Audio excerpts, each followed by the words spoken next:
Bonjour à tous, une petite vidéo sur notre Podenco, sur Lola. Voilà. Euh, Ici, donc, je suis en Espagne, dans la baie de l'Èbre, hein. C'est la saison des perdrix, des bébés perdrix. Donc l'éclosion a eu lieu il y a très peu de temps et on demande à toutes les personnes qui ont des chiens de chasse de les garder enfermés. Puisque les cas comme Lola, hein, des chiens de chasse qui se baladent comme ça dans toute la montagne, il y en a très peu. Donc du coup, il faut la surveiller. Parce que les bébés perdrix ne peuvent pas lui échapper. Et donc du coup, ils ne pourront pas grandir, ça ne pourra pas se développer. Et c'est pas une bonne chose. Donc nos amis les chasseurs nous ont gentiment demandé d'enfermer Lola. Ce qu'on comprend tout à fait.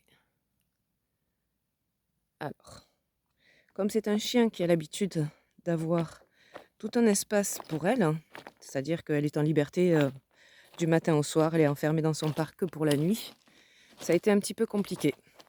Donc je peux la promener, mais sous surveillance. Alors c'est un chien qui n'a pas l'habitude d'être surveillé, qui vient vous voir quand vous l'appelez si elle n'est pas occupée autre chose, ou sinon elle fait d'abord ce qu'elle a à faire et puis après elle vient vous voir. Et elle connaît parfaitement cette montagne, donc pour nous ça ne pose aucun problème, hein, même si on va se balader ailleurs.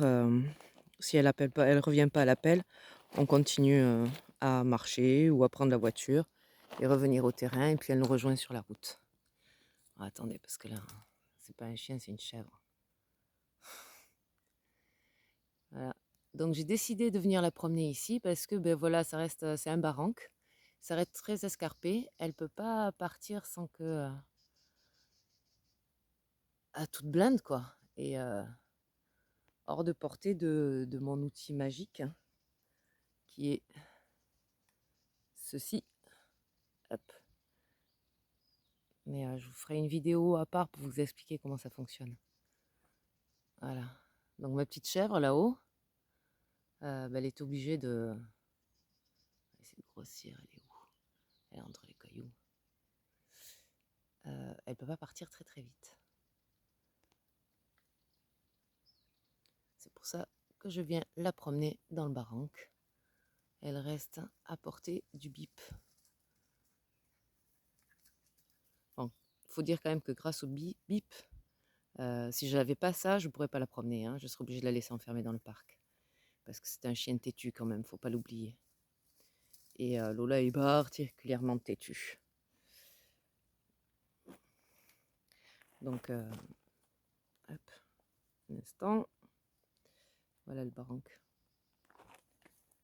Comme vous voyez, c'est quand même pas mal escarpé. Donc quand elle veut partir, là voilà. C'est un peu plus compliqué pour elle. Puisque c'est un chien qui court très très vite, hein. C'est un très bon chasseur. Voilà.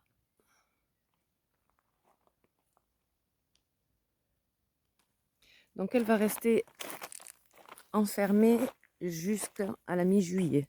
Ça a débuté début juin et ça se termine à la mi-juillet, quand les bébés sont assez grands pour s'envoler et pouvoir échapper aux chiens de chasse comme Lola. Du moins je l'espère, ou sinon je la garderai enfermée un peu plus longtemps.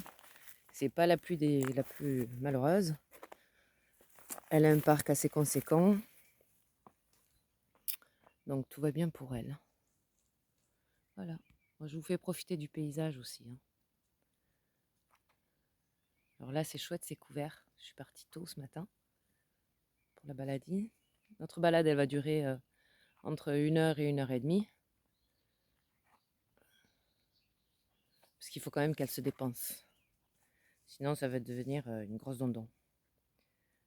Et puis le problème d'un chien comme ça qui prend trop de poids, c'est que c'est même dangereux pour lui. Et surtout par rapport à son habitude de vie à elle, où elle a l'habitude de sauter des murs qui sont assez hauts, et puis vous l'avez vu grimper. Une surcharge pondérale, hein. Si vous regardez ses pattes, ils ont des articulations, ce sont des animaux très fins. C'est des lévriers, hein, donc ils sont très très fins. Ça supporterait pas du tout une surcharge. Donc il faut qu'elle continue à se dépenser. Je la nourris aussi un peu moins. Et comme elle sort pas, du parc, elle se nourrit, pas toute seule non plus du coup. Elle a arrêté de chasser, les souris, voilà, elle a un peu moins à se mettre sous la dent. Et voilà. Allez, tu dis au revoir Lola. Tu fais un bisou. À moi, tu fais un bisou. Tu me fais des bisous? Bon, pas de bisous. Si, un petit bisou. Cherche les câlins quand même. Elle adore les câlins. Ce sont des chiens très très affectueux. Très attachants. Bon allez, sur ce, je vous souhaite une bonne journée à tous et à plus tard.